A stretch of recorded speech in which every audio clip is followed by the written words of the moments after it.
For me, it's going to be the trip that we just came back from. That was my first trip overseas on a ship, and had a blast of time. Got to meet new people, new places, and I really enjoyed my time there. Yeah, overall, I would say it's probably my highlight. I just thought it was great that you could literally just leave. You could go out at night and just watch the sunset, and you might not have anything around you. So we've done that a few times. It is quite relaxing in those times, and there's also other opportunities that you just kind of sit back and wonder, like, I would never do this, or I would never be here unless I had this job.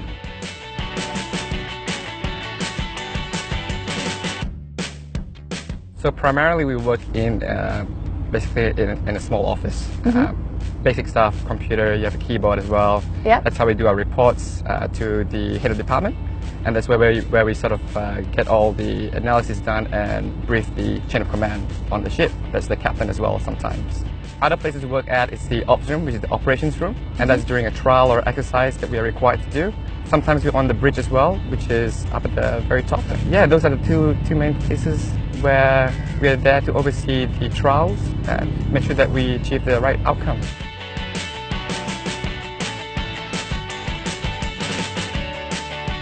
We've got 4 sections in our department.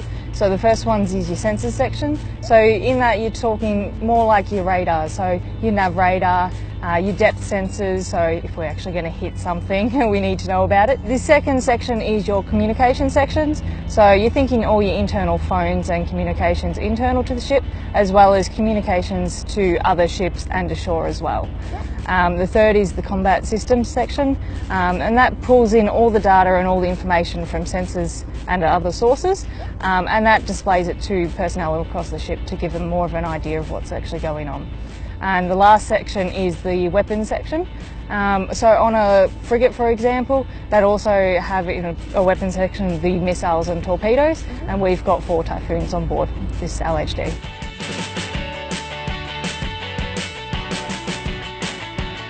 As a direct entry, it was a little bit intimidating, we'll say, starting off in the first few weeks, especially since you don't know what you're in for really. You've got a bit of an idea and that's about it. So it was quite interesting the first few weeks, and then from then they just seem to push you. So everyone seems to get challenged in different ways depending on, I suppose, what their skill sets are and what they're good at. But by the end of the training it's quite rewarding, I suppose, to actually achieve it. Because we both had no military experience, we just came into the course, and the first 4 weeks is the most challenging, I would say, where you get exposed to a new environment. It's tense, it's intimidating, and pretty much everyone will be thinking, why am I here? What am I doing?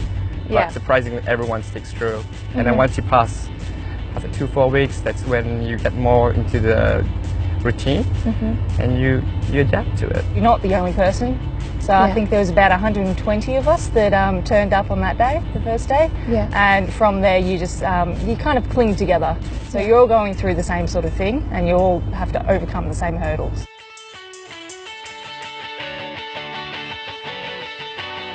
So the Defence Sponsorship Program is, how it works is that you basically do your engineering degree in a civilian university, and then you can apply to Defence to get sponsored, generally after the first year in uni. So I got sponsored halfway through my degree, and then how it works is that you will have to fulfill a return of service to Defence. So mine's 4 years, and after the 4 years I can choose to stay longer, or I can choose to basically opt out if I want to. But it's definitely a great stepping stone into the military world. Everything is paid for, you get your tax fees paid for during the time, textbook fees. It's definitely a great avenue to enter into Defence, I would say. Jenny came through as a direct entry officer. I did my whole degree off my own back, I suppose people would say. In my final year I found out that I did actually get the job, so I got the graduate job, which was fantastic. So when I did graduate engineering, I knew I already had a job. So instead of doing, I suppose, work experience and that sort of thing like the undergrad, I went literally straight in. So I went to the Melbourne Recruiting Centre, jumped on a bus, and off we went to our initial training. Do you find that there's a lot of ad for graduates on board a ship like HMAS Adelaide? Most certainly there is a lot. We have a few midshipmen as well, which is like sort of like cadets undergoing the training, and they'll be doing their studies at ADFA. to be engineers, to be pilots, to be avionics engineers as well. Yeah.